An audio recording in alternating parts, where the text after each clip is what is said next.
There's something I continue to notice almost every time I launch TF2 and reach this screen right here. It's one of the first things you see when you open the game, which is the class selection screen. See, Valve on this screen has the classes grouped into these three categories or roles, which label them as offense, defense, and support classes, which kind of organizes them based on what they deem those specific characters are best at. Now, for the most part, these roles do make sense. So why in the that's what I'm talking about, he's the GOAT, That's why he's the GOAT! Is Sniper a support class? And what makes the Engineer more of a defense role than support? Now, you were probably reading this title and were questioning what I meant by the Engineer and Sniper from TF2 switching roles. Well, I don't literally mean that the Engineer should grab a sniper rifle and start farming clips for his body shot only montage. And I also don't mean that the Sniper should grab a wrench and build me a dispenser. What I really mean by the title of the video that you're watching is that it would make much more sense with the Engineer and the Sniper switching where they are in these categories. And this video has the facts as to why seeing this one thing that no one else probably pays attention to against a 10-year-old game is completely justified. Here are the facts as to why they should switch their roles. Firstly, let's take a look at how people really describe these categories that they assign to each class. The defense role, as quoted from the official wiki of the game, is one which has classes serve to inhibit enemy access and to hold enemies back from vital points of the map. Which makes sense. These guys got the tools and give them a presence in the areas they enter, which makes sense. Like, if I walk into a room and see a scout, for example, I'm not really going to think much of it. But if I'm entering and then see, let's say, a demo man, one of the first things that's coming to my mind is, alright, this guy definitely has stickies or some random shit somewhere. I gotta play around it if I don't want to die. This connection that's mentally made, at least in my opinion, is what defines this specific role.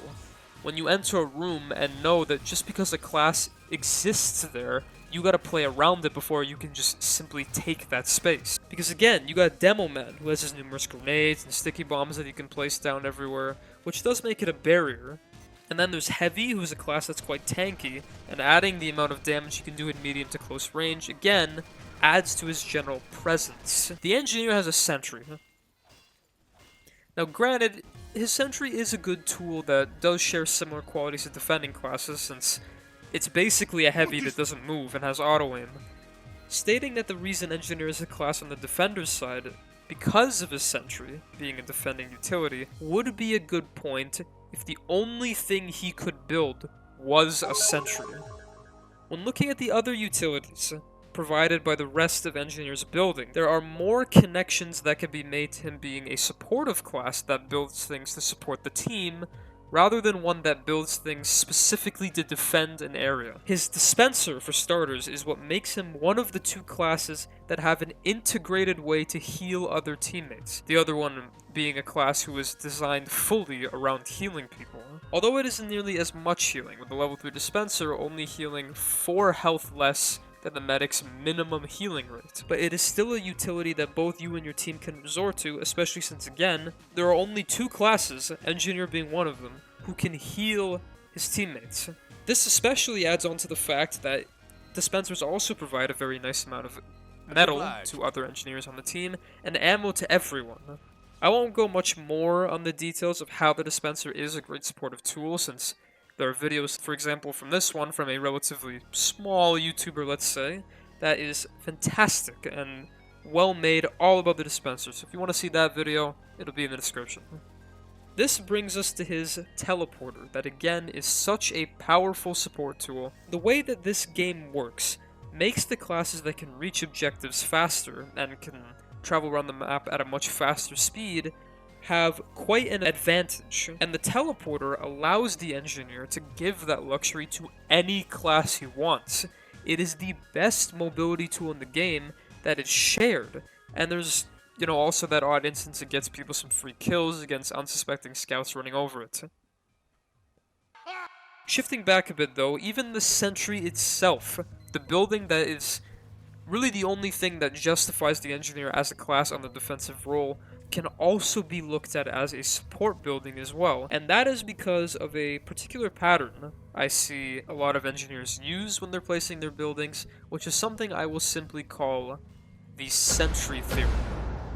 The sentry theory refers to how NGs are keen on prioritizing placing them in optimal spots so that they get the most out of it, which is obvious, it makes sense. Let's look at this point of the map on Badwater Basin for a second. Now this here is roughly the area where the red team is usually at when defending one of the first points of the map. Now where does the engineer place his sentries? Well, there are those instances where you have those one-off engineers that place it 5 feet in front of the spawn or whatever, or they're placing in some unforeseen corner on the other side of the map. But most NGs will place them here, here, or here, or even here.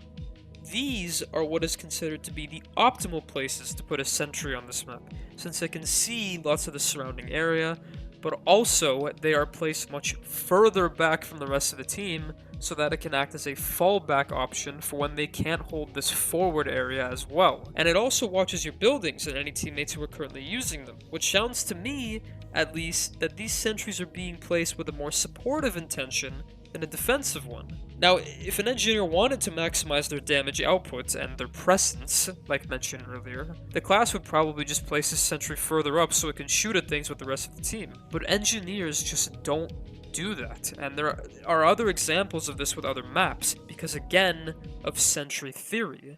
The theory and concept of placing behind the team so they can fall back to it. Now, keeping these reasons noted, I'm hoping at the very least is somewhat able to convince the idea of him being a supportive role rather than defensive.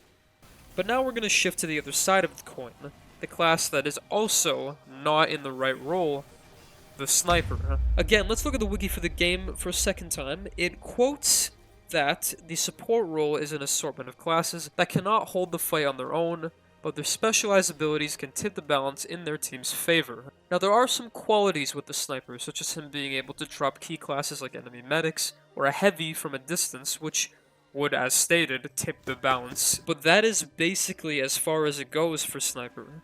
You know, sniper as a defensive class makes much more sense because of two reasons. The first of these is quite known, that sniper does a lot of damage. Like, we're talking shooting a pixel off someone's finger, and it does a whole 150 damage. Or even enough to kill literally any class from any distance if they are hit with a fully charged headshot. Like, these are numbers that are much more commonly seen from classes in the other roles, like doing 100 damage with either a good scattergun shot or a direct hit with a grenade.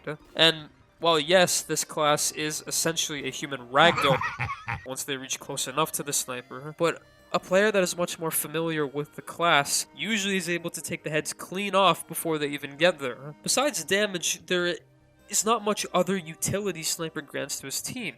His big supportive skill that supports are known for is killing enemies, which just doesn't fit with the other options that can heal or give intel to their team.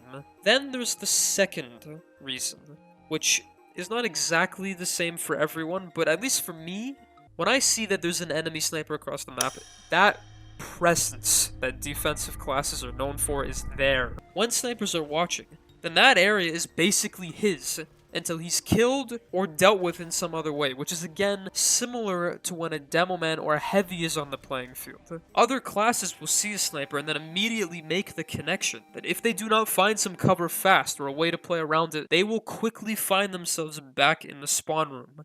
Now, even with this said about the engineer and the sniper being in the wrong roles and all the evidence I've given so far, I do recognize that there are still some points of interest people are probably smacking their keyboards at right now, which would sort of counteract these statements.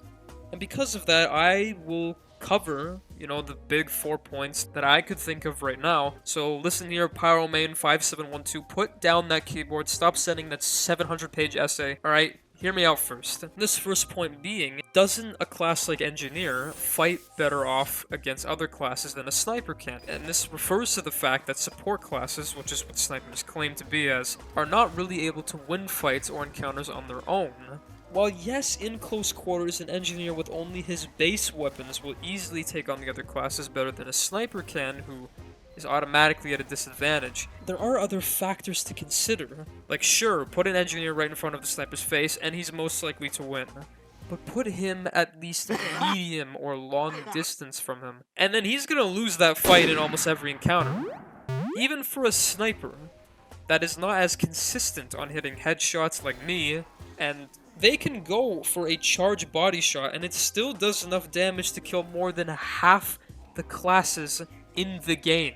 Although the engineer has his weapons and he can build a sentry gun, which is great and all, it's pretty clear that building and maintaining a sentry gun and using those weapons, it's much more trivial than sniper, who just has to walk backwards and open that distance so he can get a good shot.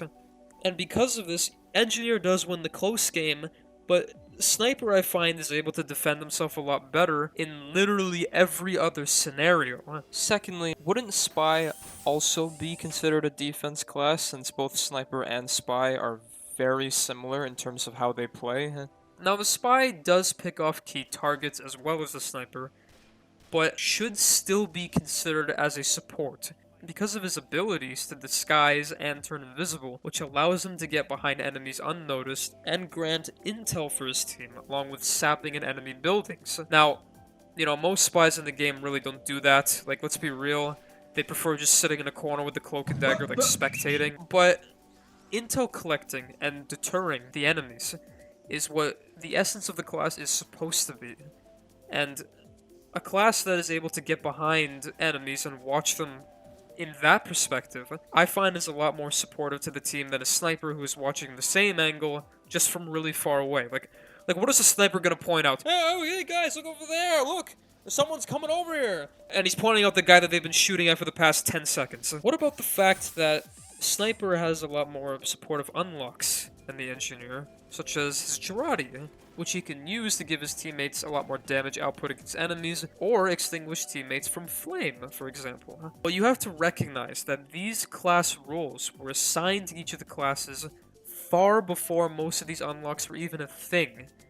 So I, at the very least, am under the assumption that these classes are not placed there because of the other weapons they can equip, but instead what each of the classes offer as part of their base kit. If you were to use that sense, that would technically also make Scout with his milk, Soldier with his banners, Pyro with his air blast, Heavy with his lunch, also all support classes because they have utilities that can support the team too.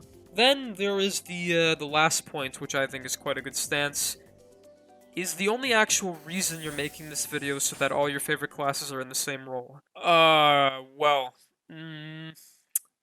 Yeah, but no.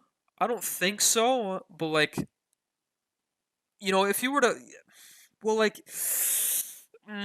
no. To summarize, engineer functions more as a support role with providing utilities through his buildings, such as the recon of a sentry, the health and ammo from a dispenser, or the instant mobility from a teleporter entrance and exit. While the sniper is more of a defense role in my opinion, with his area denial that he possesses through his presence, and the damage his sniper rifle can do, which levels with even the most powerful classes that the game has.